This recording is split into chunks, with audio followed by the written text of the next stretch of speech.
Last year, the local road toll was 11. The only fatal accident for the New Year's weekend happened on Saturday. 4-year-old Yusef Sukhar from Sydney died when he was hit by a car on Ocean Parade at the entrance. Late today, there were no major traffic hold-ups at the traditional bottlenecks at Hexham and Swansea. It seems many holidaymakers made an early start home. Last night, southbound traffic on the Pacific Highway between Boylston and Calgary did experience some delays. While the weekend's rain was a blessing to local farmers, it looked like bringing a dismal end to the Christmas-New Year holiday break. In Newcastle this morning it was still raining lightly and overcast skies threatened more storms. Some people did brave the damp conditions, but most opted for indoor entertainment. This afternoon, however, the rain stopped and the skies cleared. Many people jumped at the chance to make use of the last day of the holidays, and crowds soon gathered at the beaches.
Yeah, it has because of all the travel that I've had, not only to surf carnivals, which are important and sort of beneficial, but also a lot of promotions which don't really do that much in the way of training and fitness. But I'm going to try and tone it down a little bit now after probably next weekend when I'll be at Redhead, because it's just cutting too much into the training and it's getting pretty important now. It's only 63 days away from the Nationals, and we've got a week here with the national team training, and also the state titles. They're only 1 month away, so things are starting to creep up, and I've been missing a lot of training. While still on surfing, tomorrow is the 75th anniversary Surf Carnival at the Newcastle Surf Club, the main attraction being the second round of the main Nicholas surf boat race. The current national champions, the Coogee crew, will be participating along with the very strong Cavers Beach, Redhead and of course the Newcastle crews. The action gets underway at 1 p.m. tomorrow at the Newcastle Beach.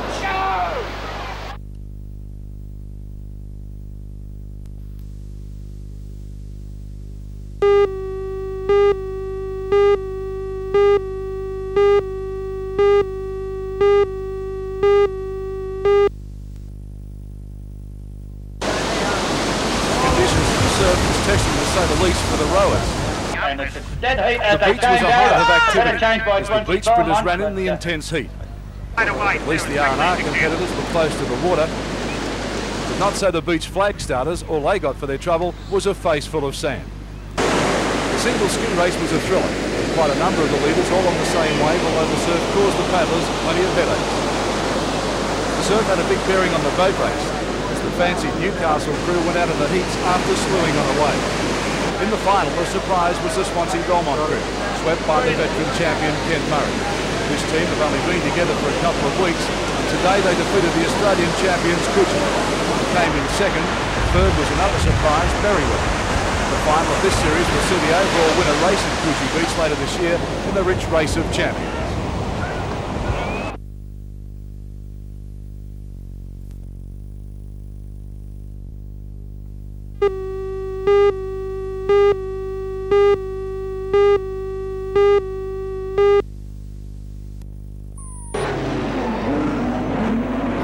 States won the second test match by 40 points to 32 after the lead had changed hands on a number of occasions and the scores locked together at 18 all at the halfway point of the 12-heat test. Both teams opted for reserve drivers in this test, and it was the American reserve driver Larry Moore who helped to swing the scales in the United States' favour. Permitted to reserve 3 times, Moore was able to score 2 wins in a second, and in so doing smashed the 4-lap record to an amazing 1 minute 1.343 seconds. Rodney Combs again top scored for the United States with a tally of 19 points, whilst Ralph Ranger and Don McEwen carried the load for Australia, scoring 13 and 14 points respectively. However, the action at the Motordrome last night wasn't only confined to the drivers in the cars.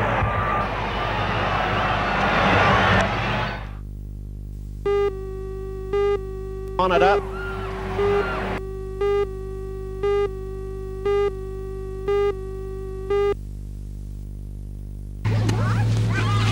Windale Primary School grounds were packed with school children today. They were lined up waiting to register this morning for the Sport and Recreation Department's Vacation Play Centres. The activity classes are being conducted throughout the north until the end of the school holidays at 17 centres from Gosford to Marundai and Karua. This year, only 2 are being held in the Lake Macquarie district, including this one at Windale. Apparently, some schools have been reluctant to allow the play centres to be held on school grounds. The centres are a great benefit to children. Those who take part are involved in a range of activities from outdoor sport to arts and craft. We do craft and art, a lot of sporting activities. We have a lot of excursions to different places. They can have tours through places like McDonald's, and they have fun and learn things as well. It's good. The centres are open to children between 5 and 15 years of age, and they're free of charge. The Lake Macquarie Library Service is running its own puppet show this week. Library staff, with the help of the Newcastle Marionette Theatre, have put together a 30-minute production of The Shoemaker and the Elves. I'll take them. How much? It will be shown in the Kookaburra Fun Van at libraries throughout Lake Macquarie, starting with Swansea tomorrow. Very cheap.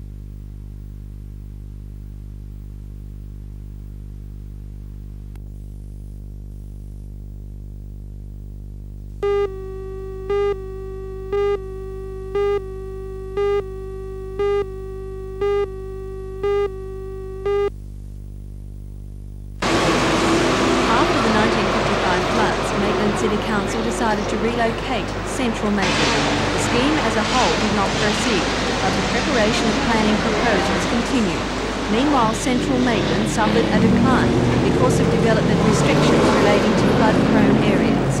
For example, Central Maitland has residential zone sections where you can't build a house. The latest study, which is expected to be ready in 6 weeks, attempts to reassess development controls which have limited the potential of Maitland Central Business District.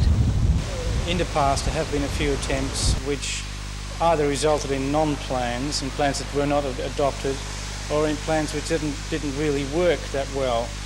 And now it is hoped that this particular exercise, which the Minister of Public Works is partially funding, will be that particular final agreed plan which allows Central Maitland to play its role, its proper role. Of course, if there's flooding restrictions in and all around Central Maitland, there is not a great deal of scope to develop or redevelop, and therefore some kind of flexibility has to be attempted to indeed have Maitland play its role.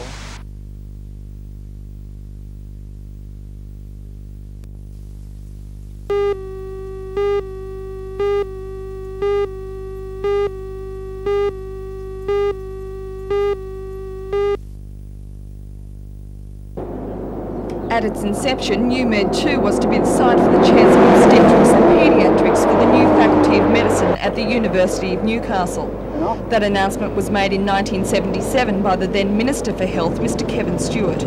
Between 1978 and 1981, the Newcastle University and the Mater Hospital worked closely together on plans for the Clinical Sciences and Pathology building. During that time, it was decided to include a cancer treatment unit in the project, something that the community had been demanding for many years. In his new post as State Minister for Health, Mr. Laurie Brereton suspended the project in November 1981, leaving the foundations to rust until a decision had been made. The Minister disapproved of some items that had been included in the original plans, saying that facilities such as a museum and animal holding areas were unnecessary at this stage. His decision brought a strong reaction from the people of the Hunter Valley, who were annoyed by the reoccurring delays. Public meetings were held, committees formed and marches protested, while the Labor politicians tried to reassure the disillusioned public that the project was just suspended, not cancelled. Today the Minister announced that New Med 2 will go ahead with the revisions to the original plan. It is to be a 4-storey building. The ground floor is to be an oncology or cancer treatment unit. The second floor is to be for offices and administration or clinical infrastructure. The next floor is for the much-needed pathology facilities, and the top floor will be used by the university for teaching and research purposes. The announcement has come as a welcome relief to the people of Newcastle, who have been battling for years to get an oncology unit in this city. The project will cost an estimated $11.9 million, and the contract has gone to Hughes Brothers of Sydney. Mr Brereton says New Med 2 should be completed by Christmas 1984.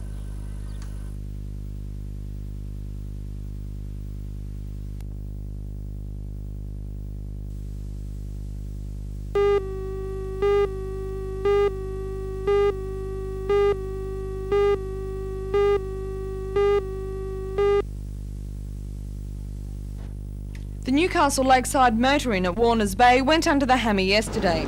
The mortgagee sale was witnessed by a large crowd in the motel's restaurant. The short auction attracted some lively bidding, with the top bid of $495,000 not reaching the reserve price. The auctioneer, Mr Michael Yazbek from Linehan's estate agency, says negotiations are still being carried out with 3 prospective buyers, and he's confident an announcement on the sale of the 17-unit motor inn will be made today.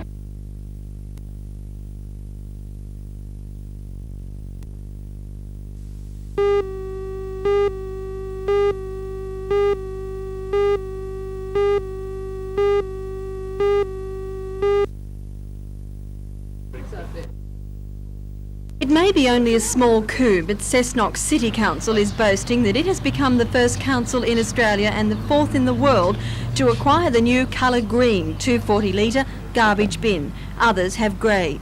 And unlike other areas, Cessnock has leased the bins for its 13,000 residents. Each will receive one of these aesthetically pleasing garbage bins by May when the new service begins.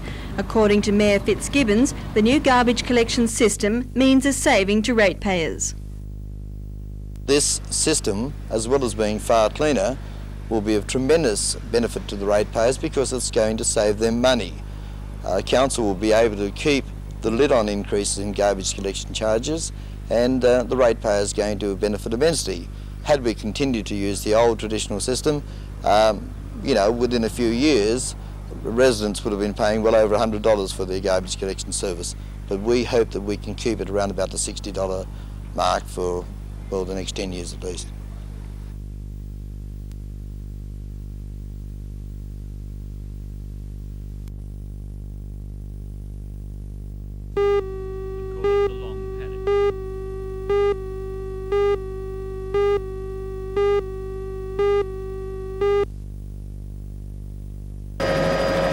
Stockmen call it the long paddock, the roadside verges and stock routes which can provide a life-saving escape from drought-stricken areas. Mobs of both cattle and sheep have become more prevalent on these in the Hunter Valley since the long dry turned many western areas into virtual desert. And for many, taking to the road has been the only option open. At the moment it's just too expensive to keep them at home. Yeah. We can't sell them because we'll never buy them again. Yeah. And it'll put us about 2 years behind the breeding program. Cattle Steve Shaw and 2 other stockmen have driven from Gulgong are probably better off than most. They're Belmont Reds, a drought and heat-resistant strain developed by the CSIRO. And along the road they've actually put on conditions. Steve says life on the road hasn't been too hard. People are so hospitable, the stockmen have hardly cooked a meal since they left Gulgong 2 months ago.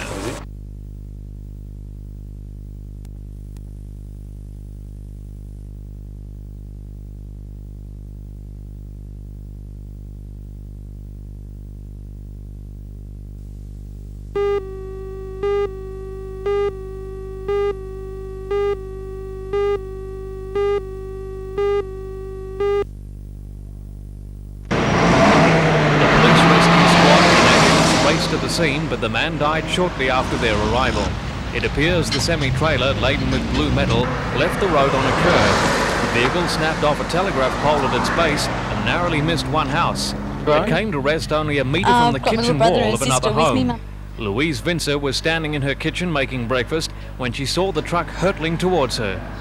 Well, I was standing in the kitchen and I heard a big bang, and I looked out the window and saw a semi-trailer heading for me, so I couldn't move to start with, and then I got my senses and ran for the bedroom, the furthest room, away from the kitchen. It's very close to the house. How close would you say? About 2 feet probably. Sergeant Peter Anforth of the police rescue squad said an earthen bank stopped the truck from running into a wall of the house. It came across the road, collided with a lamppost, which has thrown him to his left. The vehicle's continued on, jumped the footpath, and of course as it came to the bank, that's again thrown it to the right and missing this house coming in beside the house. In fact, it's rather lucky that it has missed both houses. Well, I think that's a miracle reason, really, but I think the main thing that I've been emphasising the fact that there's no vehicles. We had so much traffic going down there this morning, and the miracle that there was none going north that would have been picked up. Could have taken as many as 5 or 6 cars. Power lines were brought down in the accident, blacking out a part of the street, but Chiltern County Council had restored the power by lunchtime.